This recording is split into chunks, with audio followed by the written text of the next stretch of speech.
Okay, SEC home opener, obviously a big week. Another highly ranked opponent, that knocked off a previously top 10 opponent and played very well. Looking at them defensively, it looks like the same type defense that LSU's traditionally had. Top 10 defense in scoring right now. Offensively, they're very balanced.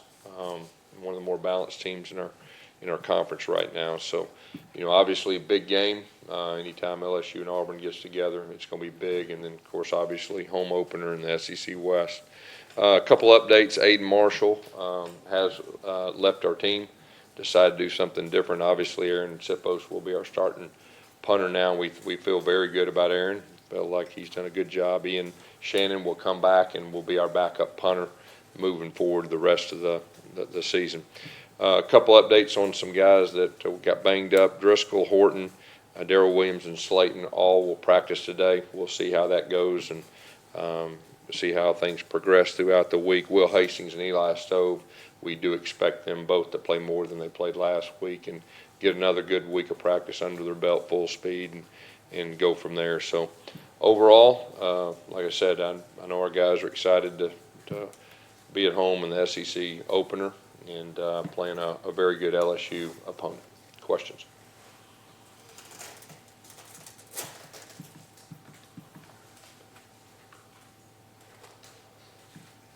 Gus, this game is always a physical, Yeah. physical intense game. Is that something that these guys get revved up about knowing that? Yeah, there's no doubt. I mean, of course, you know this goes way back in history when LSU and Auburn get together. It's going to be a physical game, and they know that. We know that, and it's always a good one. So the intensity will be very high. What stands out to you about LSU's pass rush and their defensive front? Well, I think they're tied for the lead in our league right now. Rushing the passer, and they got after both opponents really good. And it's not just one guy; they do it by a group. They'll bring some linebacker pressure, bring a little bit more pressure probably the first couple of games than they have in the past. And they got good cover guys on the back end that allow them to do that. How different are they without that top guy, without the linebacker there? Yeah, I mean he's a good player, but they've got a lot of depth. I mean you can tell they got a lot of depth, a lot of guys that can run, which traditionally that's kind of been their MO, and it looks the same to me. But obviously he was a very good player. That's when you hired Kevin a few years ago from LSU. There were a lot of people who kind of questioned if that was the right hire. But what was it about him in that process that you saw that he could do what he has done? Yeah, well, first of all, I mean Kevin is a professional from the word go, and that's what I was looking for someone. And then he has great knowledge of our league, understands our league. He's a great teacher, and I was looking for someone that is a fit with me, and his philosophy matched up with mine, and that's why he's been a very good fit. And he's a relationship guy, and he's really good with relationships, and our players have really responded. And he's got our defense in a really good spot right now. What about his defense fits with you? Yeah, just philosophy-wise, he's a detailed guy.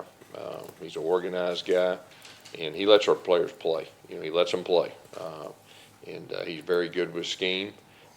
But he knows the strengths of our guys, and he turns them loose. Coach, how much of it all do you talk about last year's game as a motivating factor for the team? It sparked your team last year for the end of the season run there. Is something you talk about this year at all? Yeah, I mean, I really don't have to say a whole lot. That was an extremely tough loss. It was the toughest loss of the year last year, and probably one of the toughest that since I've been here. And our players, the majority of them are back and went through it and understand it, so there's not going to be a whole lot of motivation and rah-rah stuff as far as last year. This is a new year. We're playing at home. Our guys are extremely motivated right now. But looking back, that was kind of the turning point of our whole season last year, going through that extremely low time. Just to follow up on that, were there any lessons learned from that game? I think so. Anytime you have a tough loss, especially when we were up 20-0 and we lost, there was a lot of lessons that can be learned that in all phases, and how we lost. And most teams would have folded their tent, And, but our team didn't. They rolled their sleeves up and they finished the year and they took it one game at a time. But at the same time, after that game, it was uphill. It was uphill the rest of the year. And, but yeah, our team learned a lot, and, all of us did. You played so many young guys last Saturday. Mhm. What did you guys see from Braden film? Anything stand out? Yeah, we saw some good things. We saw a lot of freshman mistakes that you expect. In a game like that, it was good to get the guys out there. And my experience is the guys that can help you, they'll get better, and they won't make the same mistakes. It was good that we gave them a chance to get out there against an opponent. We learned quite a bit about the ones that's going to help moving forward, and maybe the ones that need a little bit more time too.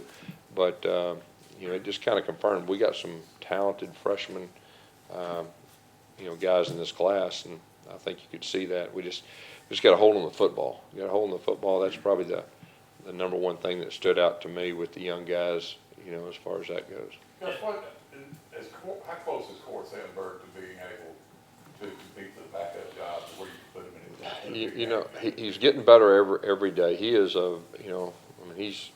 he's got that professional approach. He's the type that if he makes a mistake, he usually doesn't make the same mistake twice. But playing quarterback for us, half the battle is just the pre-snap. Getting the communication right, getting everybody lined up, and then looking at your defense and going through your progressions and after the ball snapped. And so he's getting more and more comfortable. I know Chip has been very impressed with him so far.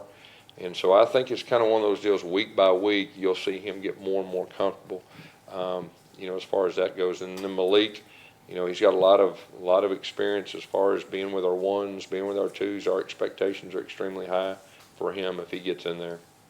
Has he disappointed you in the way he's performed when he's been in the game? He can do better, but he's also made some good plays too. But, like I said, our expectation for him is high. I mean, he's like a starter in our mind from the standpoint with the reps he's gotten. And we do have confidence in him. Make no mistake, if he gets in the game, our players and coaches will have confidence in him. How nice would it be to, one, get this win, but not have to fight that uphill battle, which you've had to do several years here to stay in the hunt down the stretch, Yeah, well, you look at our schedule. I mean, it's a man's schedule, and it's a week-to-week deal. But obviously last year, it was uphill after this game. There's no doubt. So I mean, that'd be great, to get a win. But it's every week, when you look at our schedule. There's not too many schedules out in the country like ours. Gus, you guys saw something pretty early in Sean Showers. Did you expect to see what you've seen out of him already as a true freshman? When we recruited him, I mean, I knew he was a very good player, and we've had success with true freshman running backs in the past. And when you give him the ball, he can do his thing, and he runs a lot bigger than he is, and he's fast, he's confident, which is very, very important for true freshmen. And so you'll see him if he'll continue to hold on the football. I think you'll see his role grow. As far as the safety, when Malik had the mishap there in the end zone, you were caught on camera saying, "How does that happen? How can that even happen?" Is that what I said? Yeah, it is. What was his answer? I mean, Were you thinking the same thing? I couldn't believe it. Okay, all right. Yeah, and he made a mistake. He's been really good at the zone read type stuff, and I think he probably just got a little greedy there, got a little excited, and obviously it was a negative play. So I don't think he'll do that again. Speaking of running backs, Gus, Whitlow, y'all kind of didn't know what he was going to be when you recruited him. Has he surprised you? I think so. If I go back to last year in fall camp, he got hurt in the last scrimmage, but before that, he was running the ball very good, and so it kind of caught our eye. We were even thinking he would be able to help us on special teams last year before he got hurt, and so then this spring, he's grown up a little bit, got a little more confidence, and he runs the ball north-south very good. It's just all the little things without the ball, just to keep it improving, and then obviously holding on to the football. How did Austin Troxell and Nick Brahms do? And are they pushing? Yeah, I thought both of them did a good job when they were in there, and both of them are guys that can help us. And as far as pushing for playing time, I think both of them are doing that. So that'll give us some depth moving forward too. So I was pleased with when they got in there. I to say it after Saturday's game, but the way Whitlow's run the first 2 games, does he start to carve out a bigger role in the backfield? He could, and like I told you, I mean, of course, that was by design that those freshman running backs, Cam didn't get as much. And so that was by design. We're learning about him, and, he's a bigger back, and, I think his role, as long as he holds on the football, his role could continue to grow. When our Chip called his number for arguably the biggest play of the season to this point, were you a little bit nervous about it? The guy that hadn't done that been out there much. On which one? Washington, against Washington, we scored the touchdown. No, I really wasn't at that time. I think, as a coach, you're just going through. Our plan was to play Cam and Booby that first game, and once you make that decision, that's who you're going with. So it really wasn't. And then, of course, it was blocked extremely well, too, and he just had to finish the safety on that one. Guys, the offensive line, you talked about Brahms, Troxel. How much different or how much have you learned about that group now that they've been together for 2 games? You talking about Brahms and the The backup? starting offense. Oh, the starting offense. Okay, yeah. Before we had a couple of the bang-up injuries, I saw some really good stuff. And I think you'll see, as long as we stay healthy, you'll see that group continue to grow, continue to get better communicating with all the things that go with it. It's just going to be a matter of can we stay healthy. And then you throw in the guys we just talked about. Brahms I think he's getting healthier. He's starting to come on. Trox is starting to come on. Calvin Ashley is improving. So, we're just trying to build that depth. In a perfect world, we keep everybody healthy, and then it gets fun when you can do that. How important is Dontavius Russell been for you guys, not just on the field, but you notice him on the field when mistakes happen, he's like punching the air and getting on guys. Marlon Davidson said after the game Saturday that he called him an old head, he's a perfectionist, he doesn't want to do up downs for mistakes the teammates made. How important is he? Well, he's been around a long time, and he's been through the ups and downs, and this is his last rodeo, and he's one of our leaders. And, he's wanting to seize the moment. That's what we want out of all of our leaders, because he knows exactly what it takes, and he's just he's leading our team like I want him to lead and like our coaches want him to lead. So, I think not only is he a excellent player and one of those guys I think gets overlooked. If you really watch him playing and play out, he's a technician, he's a disruptor. He's a dominant player, but you add to his leadership, and he has the ability to be a multiplier and affect others. That tells you a lot about him. Kevin Steele talked a little bit about LSU quarterback Joe Burrow. His completion percentage is under 50%. So what makes him special is that he's got a lot of freedom line of scrimmage to audible out of bad plays and making good plays, and that's what's made LSU successful. How do you combat that, for your defense when you go on the field, you call something, you got to try and match wits with the guy? Yeah, that's part of the game that goes on just about every week. But he is even though he just got there, he's a more veteran guy, and it looks to me like they're putting some things on his hands. But that's just a kind of a game within a game that an offense and defense usually goes through quite a bit each Saturday. How much do you expect that game within a game to go on with Jarrett against the linebacker as good as White, and he's clearly been around and got the knowledge defensively to compare with any quarterback offense? Yeah, first of all, I'm very impressed with him. He's a dominant player, and you can tell they give him freedom too. And a lot of times, even looks like even outside their system, he just makes plays. And he's a guy that you got to know where he's at. And he's very good against the run. He's very good at blitzing, very good at delayed blitzing. He's a dominant player. He's one of the best players, defensive players in our league. You've gone against LSU where they've had outstanding defensive backs virtually every year. Brady Williams certainly appears to very much be in that mold. He may be the best in the country. What is it that makes him so good? And can you compare him to, because he seems to be so aggressive at jumping routes, is there a corner in the past, either LSU or elsewhere, that he compares to? Well, they've had some excellent corners in the past, like you said, and I think he just fits in line. He's a good cover guy. He's a good athlete. He can run. And I think from a DB standpoint, the special ones, they have that ability to be very confident. and take chances, and they can recover when they do take chances. And I think, you know, it looks to me like he's in that same mold, and but he's an outstanding player. How difficult is, because you see maybe at the pro level, corners at that level can take away half the field, and professional quarterbacks don't even want to touch some of the best in the NFL. At the college level, when you're going up against the corner like that, how is it as a play caller, as a strategist, as a coach to try and not? You know, each week, you know, you've got to look at their dominant players, and you got to look at the ones that are impact players, and you've got to put together a plan as far as that goes. And every week's a little different. I mean, some weeks you do some different things, other weeks you do, but you know, he's in that mode that we'll know where he's at. So that's probably the best way I can answer that. Gus, one play from scrimmage offensively at 30 or 40 yards, would you like to see more explosive plays from him? Yes, yeah, there's no doubt. You know, that first game was pretty unique from the standpoint that, man, they dropped everybody back deep, okay? Wasn't a whole lot of those big play opportunities.